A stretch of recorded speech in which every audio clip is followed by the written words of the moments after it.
Wreck എന്നാൽ അപകടം സംഭവിച്ച് മുങ്ങിത്താഴുന്ന കപ്പലുകളുടെ അവശിഷ്ടം. ഇന്ത്യൻ മഹാസമുദ്രവും അറ്റ്ലാന്റിക് മഹാസമുദ്രവും ഒന്നിക്കുന്ന സൗത്ത് ആഫ്രിക്കയുടെ സദേൺ കോസ്റ്റ്.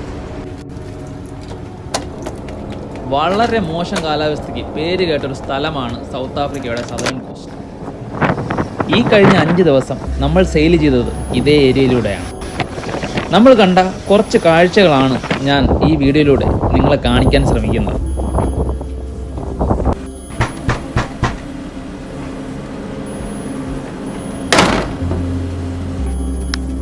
ദേ ഈ കാണുന്നത് വാസ്കോ ഡ ഗാമ നമുക്ക് പരിചയപ്പെടുത്തി തന്ന കേപ്പ് ഓഫ് ഗുഡ് ഹോപ്പ് ആണ് കേട്ടോ. ഹലോ ഗൈസ്, എല്ലാവർക്കും ഗലീലിയോ മലയാളത്തിന്റെ ഒരു പുതിയ വീഡിയോയിലേക്ക് സ്വാഗതം. ഇന്ത്യയിൽ നിന്ന് നമ്മുടെ കപ്പൽ പുറപ്പെട്ടിട്ട് ഏകദേശം 15 ദിവസങ്ങൾ തികയുന്നു. എത്തിച്ചേരേണ്ടത് ഗാനയിലേക്കാണ്. ഇന്റർനെറ്റ് ഇല്ലാത്ത വെറും 5 ദിനങ്ങൾ. Actually let me refresh that a bit. ഇന്നത്തെ കാലത്ത് ഇന്റർനെറ്റ് ഇല്ലാത്ത വളരെ നീണ്ട 120 മണിക്കൂർ. ഈ 120 മണിക്കൂർ നമ്മൾ കണ്ട കാഴ്ചകൾ ഒന്ന് നിങ്ങളെ കാണിച്ചു തരാം.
ഇപ്പൊ നിങ്ങൾ കണ്ടത് നമ്മുടെ കപ്പല് കേപ്പ് ഓഫ് ഗുഡ് ഹോപ്പ് വഴി സഞ്ചരിച്ചപ്പോൾ സംഭവിച്ച ചെറിയ കാര്യങ്ങളാണ്.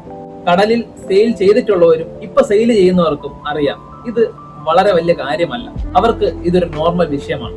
പക്ഷെ കടലിനെ എന്നും ദൂരത്ത് നിന്ന് മാത്രം നോക്കി കണ്ടിട്ടുള്ള പലർക്കും ഇത് ചെറിയ കൗതുകം ഉണർത്തുന്ന ഒരു കാര്യമായിരിക്കും എന്നെനിക്ക് തോന്നിയത് കൊണ്ടാണ് ഞാൻ ഈ വീഡിയോ ചെയ്തത്. ആസ് എ സെക്കൻഡ് ഓഫീസർ എന്റെ പ്രൈമറി ഡ്യൂട്ടി എന്ന് പറയുന്നത് 2 പോർട്ട് തമ്മിലുള്ള ഏറ്റവും ഷോർട്ടസ്റ്റും സേഫുമായ റൂട്ട് പ്ലാൻ ചെയ്യുക എന്നുള്ളതാണ്.